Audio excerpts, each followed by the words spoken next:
ماوەی زیاتر لە 2 هەفتەیە لە بازگەی کارێز لە سنووری قەزای کفری زۆر جار قڕەباڵغیەکی زۆر و ئاستەنگی هاتوچۆ لەلایەن خاڵی هاوبەشی سەربازی سوپای عێراقەوە بۆ هاوڵاتیان دروست دەکرێت بەتایبەت بۆ لۆری بار هەڵگرەکان هەر بۆیە هاوڵاتیان و خاوەنکارەکان نیگەران و داوای چارەسەری بەپەلە دەکەن.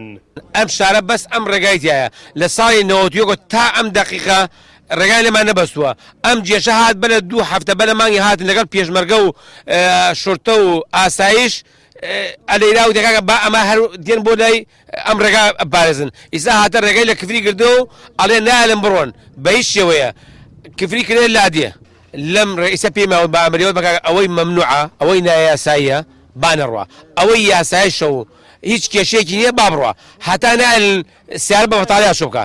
بازگەی هاوبەشی سوپای عێراق و ئاسایش و پۆلیسی گەرمیان ماوەی 3 مانگە دانراوە بە بیانووی جیاجا سوپای عێراق ڕێگری دەکات لە ئۆتۆمبیلی لۆری بار هەڵگرەکان بۆ ئەو مەبەستە وەفدێکی سەربازی لە سوپای عێراق لە ئاستی وزارەتی ناوخۆ و وزارەتی بەرگری لەگەڵ لایەنە پەیوەندیدارەکان سەردانی بازگەی کارێز دەکەن و بڕیارە لە ڕۆژانی داهاتوودا ئەو کێشەیە چارەسەر بێت.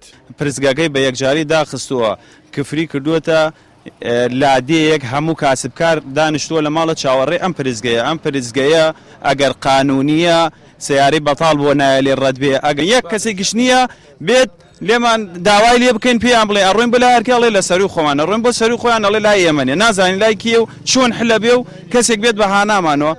بەهۆی بۆشایی ئەمنی و هاتوچۆی گروپە چەکدارەکان هێزی سوپای عێراق لە نێوان کفری دووس خورمات و ماوەی 3 مانگە جێگیر کراوە و تا ڕادێک لە بواری ئەمنیدا بە بەراورد لەگەڵ ڕابردوو چاکترە بەڵام ئاستنگ و ڕێگری سوپای عێراق لە بازگەی کارێز کاریگەری خراپی کردووەتە سەر جموجۆڵی بازرگانی و ژیانی هاوڵاتیانی سنوورەکە. بازگەی کارێز لە سەردەمی ڕژێمی بەعزدا شوێنی ئازاردانی هاوڵاتیانی کفری و گەرمیان و کوردستان بووە. لە ئێستادا دیسانەوە جارێکی دیکە جگە لە دروستکردنی ئاستەنگ و بربەست لە هەمان کاتیشدا بووەتە شوێنی بڕینی قوتی دەیان خێزانی کفری و گەرمیان و کوردستان. ئەوەی لێرەدا پرسیارە ئاخۆ ڕۆلی پەرلەمانتاران و وەزیر و سەرۆک کۆمار چی دەبێت لە چارەسەرکردنی گرفتی بازگەی کفری؟ وڵامی ئەم پرسیارە لە ڕۆژانی داهاتوودایە. حەیدەر ئەحمەد کەناڵی گەلی کوردستان بازگەی کارێز کفری.